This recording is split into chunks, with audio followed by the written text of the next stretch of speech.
So Théo Pourchaire spoke to the French media yesterday and dropped some huge bombshells about McLaren and their future in IndyCar. And I'm frankly shocked how few people in the English-speaking world is talking about this, because I think this is huge stuff that has been rumored and hinted at, but this is the first time anyone who has worn papaya this year or any year has really gone on the record and talked about any of this stuff. So I will definitely draw some attention to it, because our friends at AUTOhebdo did a great job of getting the exclusive scoop on this. But first, need to do a little bit of housekeeping on the plans for both me and my channel this week. Of course, the Indianapolis Motor Speedway and the Indianapolis Motor Speedway Oval are hopping this weekend with the Brickyard 400, the return for the first time since 2020 on the 30th anniversary of the 1994 inaugural running. And so, therefore, of course, I am absolutely slammed busy, and I've got some great content, not only coming out here, but also going out on other platforms. Tonight, at 8 p.m. Eastern, I will be broadcasting for the members of the DL500 Club, which you can join down at the link in the description. And by the way, while you're down there, subscribe to the channel. I should be better at about telling people to subscribe to the channel as well. Subscribe to the channel. But I will be broadcasting at 8 p.m. Eastern time for the members of the DL500 Club over at patreon.com, where we are going to talk about everything that you want to talk about in racing. It's usually a good time. Just ask any member of the DL500 Club, and there's hundreds of those now, which I really appreciate the support for the channel.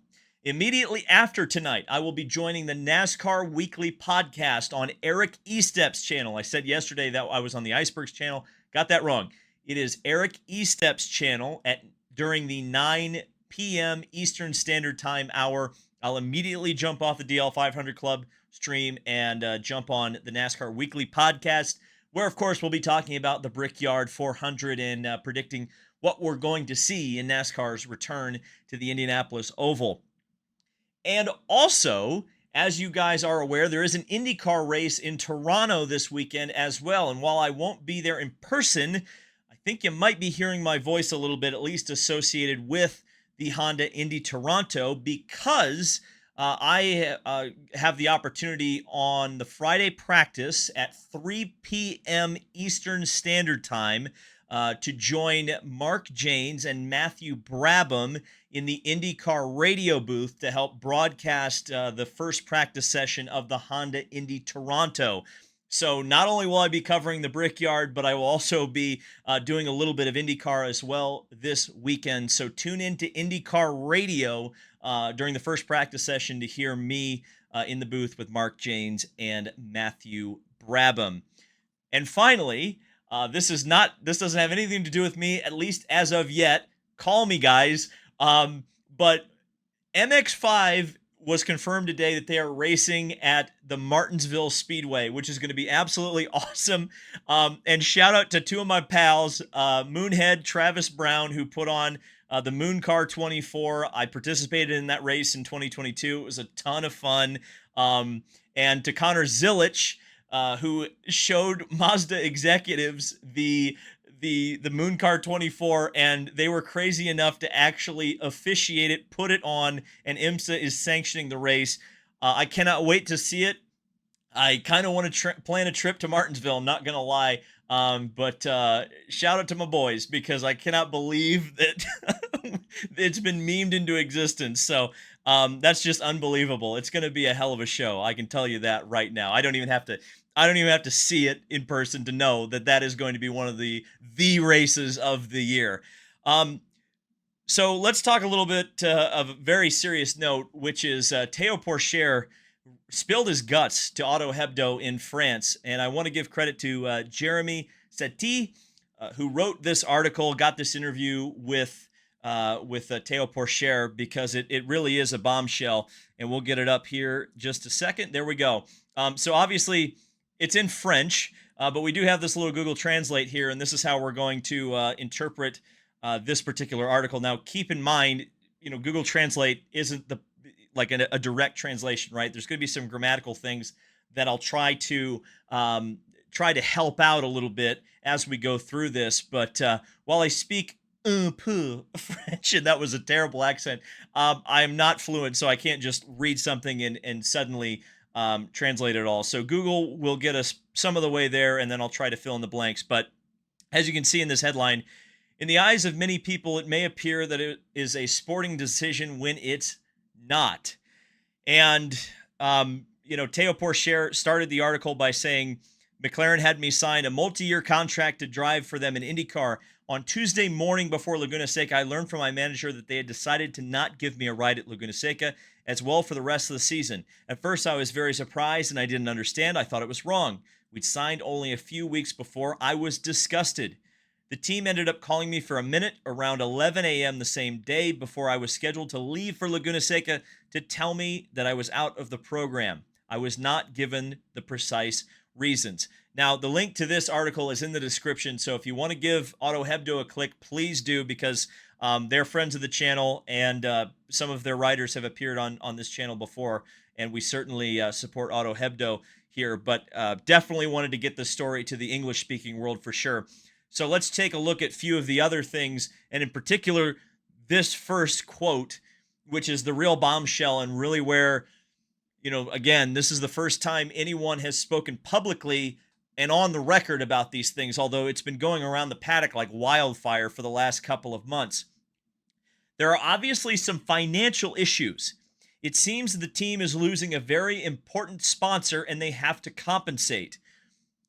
Now, they haven't denied it to me, to be totally fair, and which is probably why I'm a little bit more willing to talk about this rumor than maybe some others in the media. But I know for a fact that McLaren has said to some other members of the media, look, man, this is not true.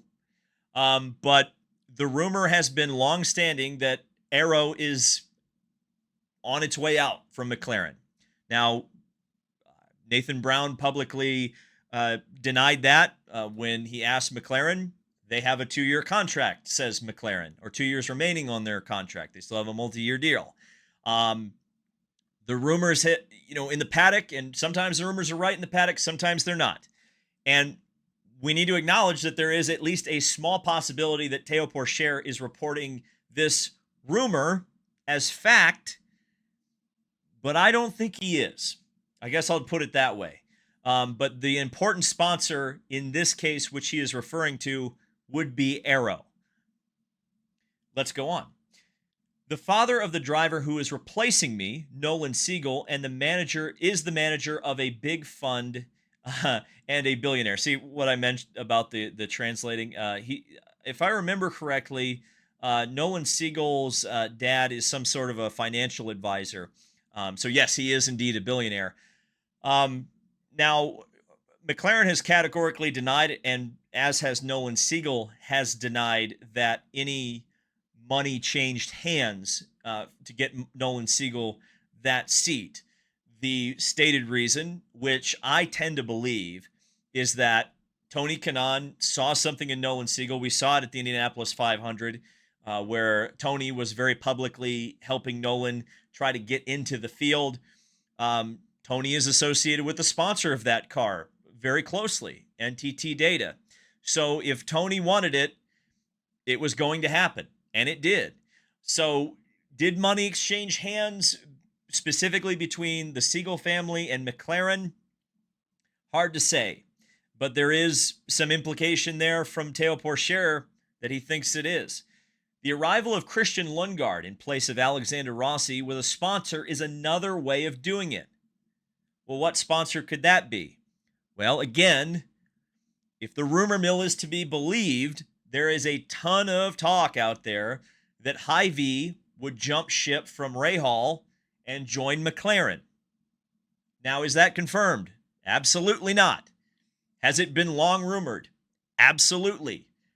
Is Théo Pourchaire, without naming names, talking about specifically that? Absolutely. Now, full credit to Christian. I did kind of pull a fast one on him a little bit, or at least tried to, at Iowa.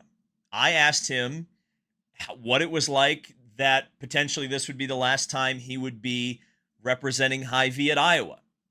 And And he answered that nothing in his answer suggested that Hy-Vee was going with him to McLaren. That's not saying it's not happening, but nothing in that answer suggested that it wasn't the end. Again, on the record, and perhaps understanding the situation behind the scenes even better than folks like me. In fact, I guarantee you that Christian Lundgaard knows exactly what's happening, whether Hy-Vee is coming with him or not. Théo Pourchaire seems to be suggesting that Hy-Vee's coming with Christian Lundgaard, or at least saying that's a way that they could cover the financial loss of Arrow. What he's saying is that maybe Nolan Siegel's dad or maybe Hy-Vee could cover that gap. It's very interesting.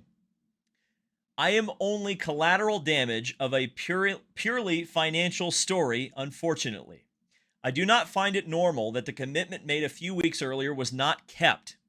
I had Zach Brown on the phone, who told me I was one of their best drivers, that I was very pleasant, but it was an opportunity they could not refuse with my replacement.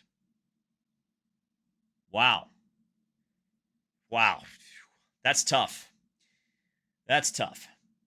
In the end, I can understand their decision on a business level, but it was a huge blow to my morale, not to mention the damage related to my image for my career. I thank them anyway for the opportunity. I was able to show myself, but it's a setback that comes at an important time, and I have nothing to do with it. And it's interesting that he reiterates that he signed for 3 years with McLaren, while he would also remain with the Sauber Academy. The final quote that's really kind of interesting is that nothing is set in stone for Théo Pourchaire next year. His biggest dream would still be Formula One, although IndyCar is very, very close as well. He said he's had several opportunities, whether in IndyCar or even Formula E. There's a small, tiny chance with Sauber. They haven't made a choice yet. He has contacts in Hypercar, but he'd like to be at the highest level possible, as close to F1 and IndyCar as possible. So I can't imagine that Théo Pourchaire does not have opportunities in IndyCar. That's for sure. I think he proved himself very well. And, regardless of the situation, and if it is indeed financial, like Théo said, I kind of agree with him. I understand the reasons. Sometimes you have to make business decisions in racing. But I think Théo will land on his feet. I do think he has the talent and the upside to have a career in IndyCar or sports cars at a very high level, even Formula One, if the right opportunity comes along. But certainly the bombshell of all of this is the fact that this is the first time ever anyone associated with McLaren has acknowledged that there are potentially some financial problems for their IndyCar team on the horizon, specifically implying that that is the rumor that we continue to hear, that Arrow would leave, and even acknowledging that potentially Hy-Vee could come over, or that Nolan Siegel's dad could potentially help bankroll the team. Those are some pretty significant allegations. There's no doubt about it. To publicly speak about that on the record, surprising. But then again, if you're Théo Pourchaire, you probably feel like you owe McLaren one, and he certainly got his jabs in here. I'm very curious about where this is going to lead and what exactly ends up happening. Does Hy-Vee actually leave Rahal and go to McLaren? Does Arrow actually leave? I'm very, very curious about what's going to come down the pipe for, let's be honest, the most popular and decorated and media-savvy team in IndyCar. Thank you guys so much for watching. This has been David Land on YouTube. You guys know, keep it right here all week and all month and the rest of the season and potentially the rest of time as we talk more IndyCar and the rest of the broader motorsport landscape. We'll see you in the next video.